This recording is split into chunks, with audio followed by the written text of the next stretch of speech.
Welcome to my PowerPoint presentation on why Shattered Hope is a bad perk in Dead by Daylight. Shattered Hope is an anti-boon totem perk that permanently breaks totems and reveals the auras of survivors within its radius when broken. Shattered Hope was implemented to act as a counter to boon perks.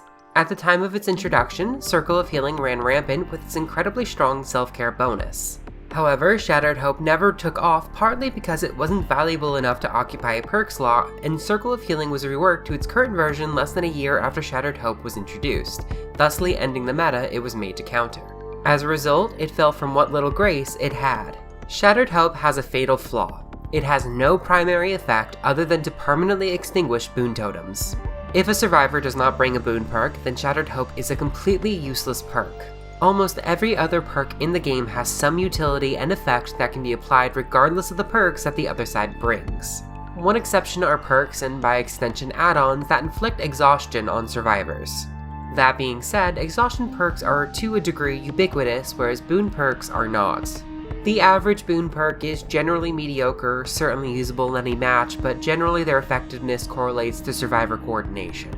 Moreover, one of the better boon perks, Shadow Step, counters Shattered Hope by cutting its aura rating in half due to its lingering effect. While not the end of the world, it's just another kick to the shins. The primary focus of changing Shattered Hope is to create a key use that is not completely dependent on the other side's perk selection. The perk now acts as both interruption and information.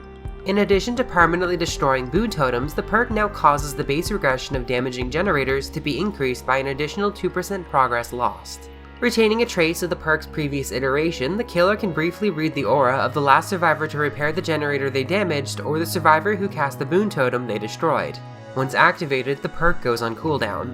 This retains the theme of using overwhelming force to demoralize survivors and hinder their survival. Moreover, increasing the base generator regression is a fairly unique effect that is only otherwise shared with Pop Goes the Weasel.